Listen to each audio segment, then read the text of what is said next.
Dear students, अस्सलाम वालेकुम। Formal methods के इंट्रोडक्शन पे हमारी बात चल रही थी। नॉर्मली फॉर्मल मेथड्स जो हैं ये हमारे पास तीन तरह के प्रोजेक्ट्स में यूज़ होते हैं, जिनमें हमारे पास नॉवल प्रोजेक्ट्स आ जाते हैं, डिफ़िकल्ट प्रोजेक्ट्स आ जाते हैं और क्रिटिकल प्रोजेक्ट्स आ जाते हैं। तो बारी बारी हम देख लेते हैं कि ये प्रोजेक्ट्स क्या होते हैं, इस तरह की एप्लीकेशंस क्या होती हैं। नॉवल प्रोजेक्ट, तो जैसा कि नाम से जाहिर है कि ये वो प्रोजेक्ट्स होते हैं जिनमें कि कोई नई प्रोडक्ट बनाई जा रही होती है। इस तरह की पहले कोई प्रोडक्ट एग्जिस्ट नहीं कर रही होती। जब कोई नई चीज बना रही होती है या उससे सिमिलर कोई प्रोडक्ट एग्जिस्ट नहीं कर रही होती, तो उसमें एक ड्रॉबैक क्या होता है कि आपके पास उस तरह की प्रोडक्ट को बनाने का जो कि प्रायर एक्सपीरियंस नहीं होता, तो इस तरह की प्रोडक्ट बनाने में फिर आपके पास बहुत ज्यादा रिस्क इन्वॉल्व हो जाते हैं। तो फिर ऐसे प्रोजेक्ट्स के लिए हम फॉर्मल मेथड्स को यूज करते हैं। वो किस तरह कि अब होता क्या है कि जब इस तरह की प्रोडक्ट बनाई जाती है, तो क्या होता है कि आपके पास मुख्तलिफ अल्टरनेट सॉल्यूशंस होते हैं और आपने उनमें से किसी एक बेस्ट सॉल्यूशन को सिलेक्ट करना होता है। अब हम ये तो नहीं कर सकते कि वो जितने भी अल्टरनेट सॉल्यूशंस हैं हमारे पास उनको बारी बारी इम्प्लीमेंट करें और उसके बाद चेक करें कि इनमें से कौन सा बेस्ट सॉल्यूशन है, क्योंकि डेफिनेटली उसके अंदर कॉस्ट इन्वॉल्व होती है, वो अफोर्ड नहीं किया जा सकता। तो अब एक तो ये है कि आपके पास कोई प्रायर एक्सपीरियंस नहीं है और दूसरा आपके पास मल्टीपल अल्टरनेट ऑप्शंस हैं जिनमें से आपने एक सोल्यूशन सेलेक्ट करना है। तो अब यहाँ पे हम ये कर सकते हैं कि कोई हमारे पास ऐसी चीज होनी चाहिए या कोई ऐसा टूल होना चाहिए जिससे कि हम उन सॉल्यूशंस को इम्प्लीमेंट किए बगैर उनका इन डेप्थ एनालिसिस कर सकें। तो ये वो स्टेज है जहाँ पे फॉर्मल मेथड्स आपके काम आते हैं। जैसे हमने पहले कहा था कि फॉर्मल मेथड्स में क्या होता है कि हमारे पास चीज़ों को फॉर्मली डेवलप किया जाता है। आपके पास फॉर्मल स्पेसिफिकेशंस होती हैं, मैथमेटिकल स्पेसिफिकेशंस होती हैं। तो जब आपके पास मैथमेटिकल स्पेसिफिकेशंस होंगी, तो डेफिनेटली आप उनको मैथमेटिकली एनालाइज भी कर सकेंगे, उनको मैथमेटिकली प्रूव कर सकेंगे। तो आप क्या कर सकते हैं कि उसमें से जो बेस्ट सोल्यूशन है वो फाइंड आउट कर सकते हैं। फिर हमारे पास आ जाते हैं डिफिकल्ट प्रोजेक्ट्स। जैसा कि इनके नाम से जाहिर है कि ये वो प्रोजेक्ट्स हैं जो कि कम्प्लेक्स हैं, जिनके अंदर कम्प्लेक्स आप कह लें कि कंप्यूटेशन इन्वॉल्व है, जिनकी लॉजिक बहुत ज़्यादा कम्प्लेक्स है, कुछ डीप कंप्यूटेशन है। तो इस तरह के प्रोजेक्ट्स के अंदर भी हमारे पास फॉर्मल मेथड्स जो हैं वो यूज़ होते हैं। अब सिंपल प्रोजेक्ट्स तो है नहीं, कोई सिंपल आप कह लें कि लॉजिक इन्वॉल्व हो, इनके अंदर कम्प्लेक्स लॉजिक इन्वॉल्व होती है। तो जब कम्प्लेक्स लॉजिक इन्वॉल्व होती है, फॉर एग्जाम्पल उसके अंदर मल्टीपल एग्जीक्यूशन पाथ्स हैं, ठीक है, तो यहाँ पे फिर आपको फॉर्मल मेथड्स की जरूरत पड़ सकती है, क्योंकि आपने फिर उन तमाम चीजों को मैथमेटिकली एनालाइज करना होता है। नेक्स्ट हमारे पास आते हैं क्रिटिकल प्रोजेक्ट्स। अब क्रिटिकल प्रोजेक्ट्स वो होते हैं जिनके अंदर आपके पास बहुत कुछ जो है वो स्टेक पे लगा होता है। मतलब अगर ये प्रोजेक्ट फेल हो जाए तो आपका बहुत ज्यादा लॉस हो जाता है। अब वो लॉस जो है वो इन टर्म्स ऑफ फाइनेंस भी हो सकता है, वो loss in terms of security भी हो सकता है, और वो लॉस इन टर्म्स ऑफ आप कह लें कि ह्यूमन लाइफ उसके अंदर इन्वॉल्व हो सकती है। जैसे हमारे पास अगर एयर ट्रैफिक कंट्रोल सिस्टम है, अब अगर ये सिस्टम नाकाम होता है तो बहुत ज्यादा लोगों की लाइफ जो है वो रिस्क पे होंगी। इसी तरह आप कह लें कि अगर आपके पास किसी न्यूक्लियर रिएक्टर का कोई कंट्रोल सिस्टम है, तो डेफिनेटली वो भी एक आप कह लें कि क्रिटिकल प्रोजेक्ट है। उसके फेलियर की सूरत में या उसके अंदर अगर कोई एरर आता है तो रेडिएशन फैलने का खतरा हो सकता है। तो इस तरह के जितने भी प्रोजेक्ट्स होते हैं हमारे पास, वहां पे कोशिश ये की जाती है कि फॉर्मल मेथड्स को यूज किया जाए ताकि एरर का चांस और फेलियर का चांस कम से कम हो। यहाँ पे एक चीज मैं आपको बताता चलूं कि जो फॉर्मल मेथड्स होते हैं, नॉर्मली हमारे पास जो सिंपल प्रोजेक्ट्स होते हैं उनके अंदर हमें उसकी जरूरत नहीं पड़ती। सिंपल प्रोजेक्ट्स क्या होते हैं? जैसे आपकी रूटीन का कोई काम है, एक कंपनी है वो कोई ईआरपी सिस्टम बनाती है और उसका एक बहुत ज्यादा एक्सपीरियंस है इसमें, तो वो इसको स्किप कर सकती है, क्योंकि उनको उनके पास पहले उसका एक्सपीरियंस होता है, उनको मालूम होता है कि इसके अंदर क्या क्या रिस्क हैं, या उनके पास एनालिसिस का प्रायर एक्सपीरियंस भी होता है। तो जो रूटीन की जॉब्स होती हैं या जो इजी जॉब्स होती हैं या जो सिंपल जॉब्स होती हैं, वहां पे आप फॉर्मल मेथड्स को स्किप कर सकते हैं। अब हम देखते हैं कि फॉर्मल मेथड्स को हम यूज कैसे कर सकते हैं। तो इसका जो सबसे पहला यूज है फॉर्मल मेथड्स का, वो किस में है? मॉडलिंग में। यानी फॉर्मल मेथड्स के थ्रू हम मुख्तलिफ प्रोडक्ट्स को मॉडल कर सकते हैं, उनका बिहेवियर मॉडल कर सकते हैं। अब मॉडलिंग क्या होती है और मॉडल किस चीज को रिप्रेजेंट करता है? अब अगर मैं आपको इसकी सिंपलेस्ट एग्जांपल दूं तो वो ये है कि अक्सर आप लोगों ने देखा होगा, जब भी आप किसी आप कह लें कि किसी कमर्शियल प्लाजा में जाते हैं या किसी बड़ी बिल्डिंग में जाते हैं, तो उनकी जो मेन एंट्रेंस है और उस सामने जो मेन हॉल आता है वहां पे उन्होंने एक बड़ा सा ग्लास बॉक्स रखा होता है, जिसके अंदर के उस प्लाजा का या उस बिल्डिंग का एक, आप कह लें कि एक स्मॉल स्केल स्ट्रक्चर पड़ा होता है, उसका एक आप कह लें कि वो मॉडल पड़ा होता है। अब वो जो मॉडल है उसको देख के आप उस प्लाजा की मुख्तलिफ प्रॉपर्टीज आप कह लें कि आप फाइंड आउट कर सकते हैं। फॉर एग्जांपल आपको देख के पता चल जाता है कि इसके अंदर पार्किंग कहाँ पे है, या इसके अंदर एलिवेटर्स कहाँ पे हैं, या इसके अंदर स्टेयर्स कहाँ पे हैं। तो यही मकसद है मॉडलिंग का। होता क्या हमारे पास कि जब भी कोई एक, आप कह लें कि एक कम्प्लेक्स प्रोडक्ट बनानी हो या एक हाई लेवल की प्रोडक्ट बनानी हो जिसके अंदर बहुत ज़्यादा फाइनेंस इन्वॉल्व हो, तो प्रोडक्ट को बनाने से पहले उसकी एक प्रोटोटाइप बनाई जाती है, या उसकी आप कह लें एक स्मॉल स्केल वर्जन बनाया जाता है। और मकसद क्या होता है हमारा, कि हम उस स्मॉल स्केल वर्जन को या उस प्रोटोटाइप को देकर एक्चुअल जो प्रोडक्ट है उसकी प्रॉपर्टीज या उसके बिहेवियर को आइडेंटिफाई कर सकें। फिर मॉडल्स की एक खास बात ये होती है कि ये एक टिपिकल पॉइंट ऑफ व्यू से बनाए जाते हैं। मसलन अगर आपके पास कोई एक जेट है, ठीक है, तो उसका कोई कंट्रोल सिस्टम है। अब किसी जेट का जो कंट्रोल सिस्टम होता है वो तो मल्टीपल काम कर रहा होता है। फॉर एग्जांपल वो उस जेट के अंदर एयर प्रेशर को भी कंट्रोल कर रहा होगा, वो उस जेट की कम्युनिकेशन को भी कंट्रोल कर रहा होगा, वो उस जेट के जो बाहर उस वक्त आप कह लें कि एनवायरनमेंट है उसको भी देख रहा होगा। तो अब होता है कि हमारे पास कि जब भी हम इस चीज का मॉडल बनाएंगे तो हम एक खास पॉइंट ऑफ व्यू से बनाएंगे। फॉर एग्जांपल हम एक मॉडल बना सकते हैं जो टिपिकली उसके कम्युनिकेशन सिस्टम को रिप्रेजेंट कर रहा हो, ताकि हम उसके कम्युनिकेशन सिस्टम को स्टडी कर सकें। इस तरह आप एक अलग से एक और मॉडल बना सकते हैं जो उसके सिर्फ प्रेशर सिस्टम को कंट्रोल कर रहा हो, ताकि हमें पता चले कि इसका ओवरऑल प्रेशर सिस्टम जो है वो कैसे काम करेगा, या उसके अंदर अगर कोई रिस्क हैं या कोई एरर्स हैं या कोई बग्स हैं तो वो आइडेंटिफाई हो जाएं। तो मॉडल जो होता है वो एक खास एक टिपिकल पॉइंट ऑफ व्यू से बनाया जाता है, जिसमें कि जो डिजायर्ड डिटेल्स होती हैं वो रखी जाती हैं और जो इररेलेवेंट डिटेल्स होती हैं वो स्किप कर दी जाती हैं।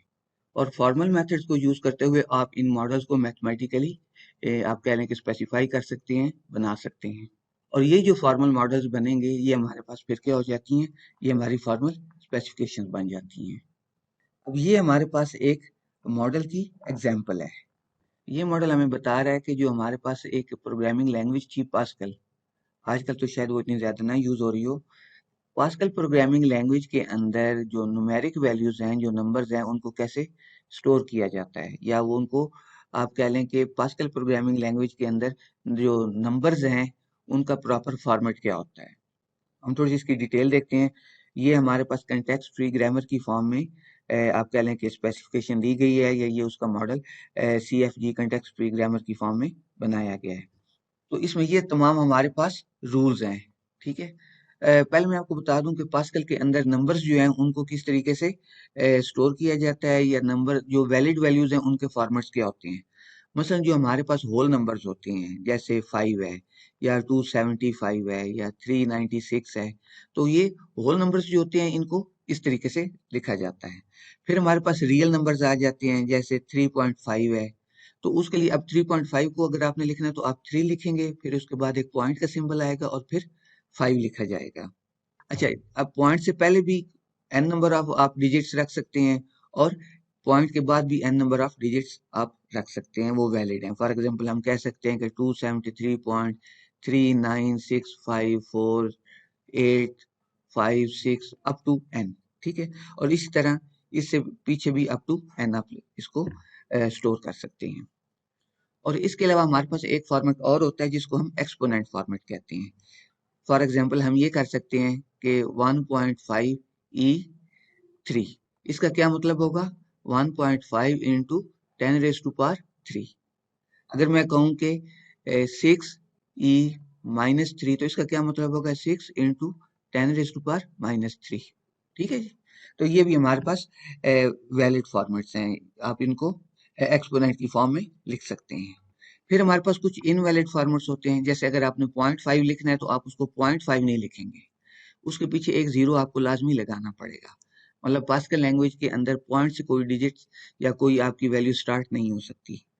इस तरह आपने अगर 5.0 लिखना है तो 5 पॉइंट के बाद आप एक डिजिट आपको लाजमी लिखना पड़ेगा, आपको 5.0 उसको लिखना पड़ेगा, सिंपल आप 5 पॉइंट नहीं लिख सकते, ठीक है।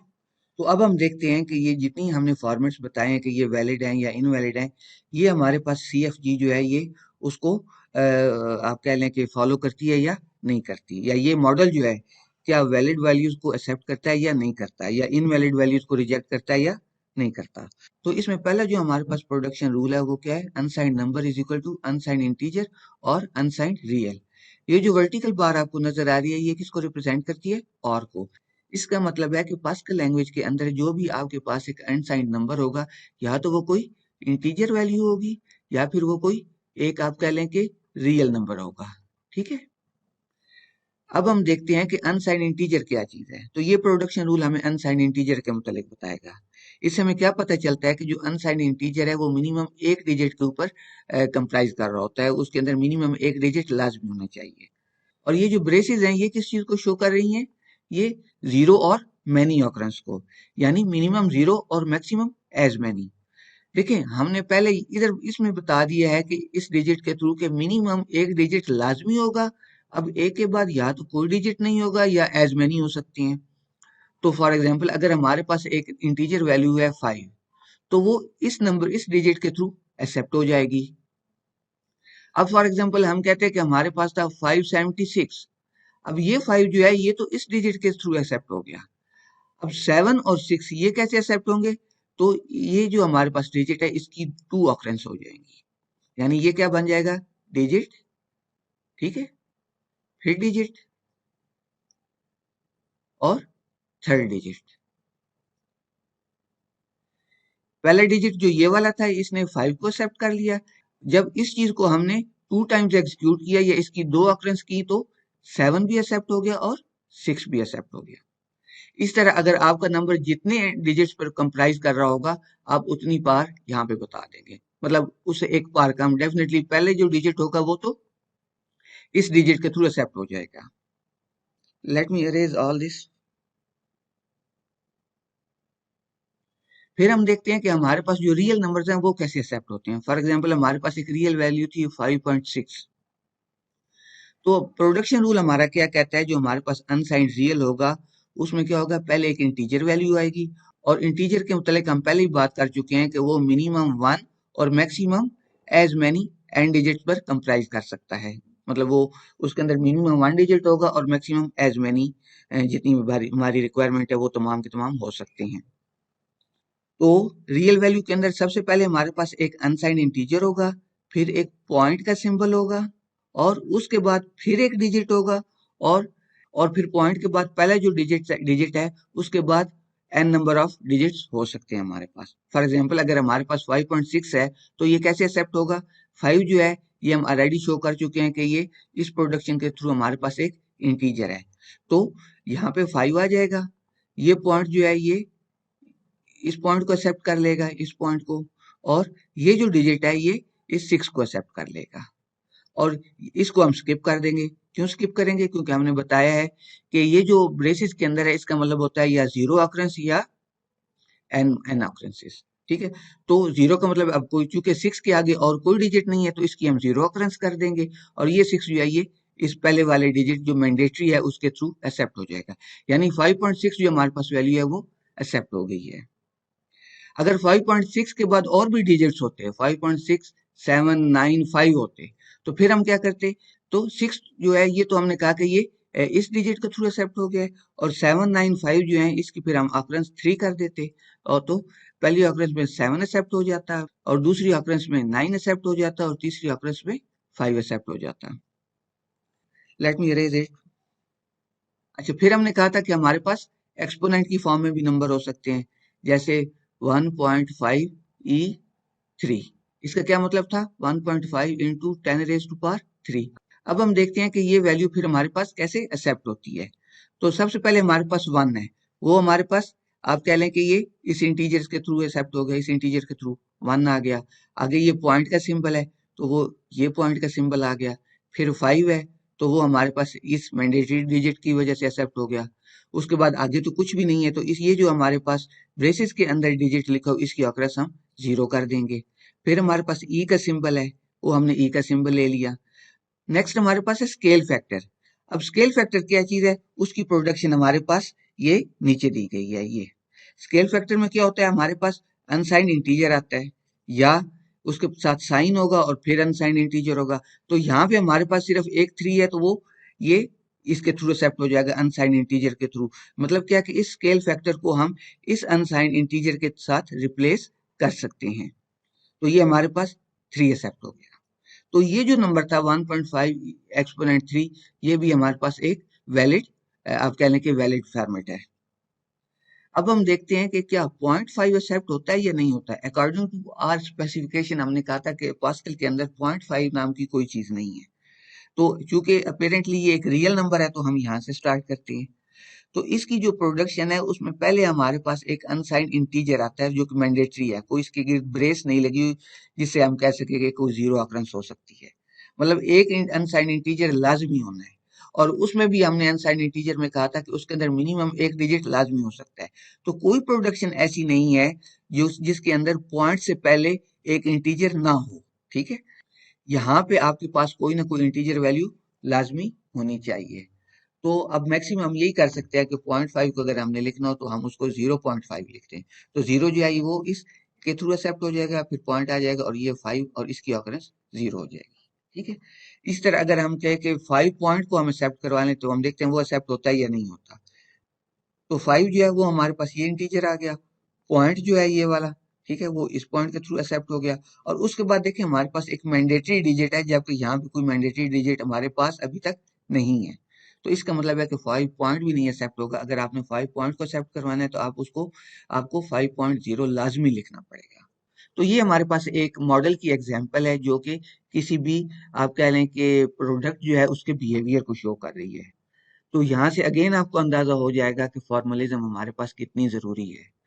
अब अगर आप थोड़ा सा इमेजिन करें या थोड़ा सा कंक्लूड करने की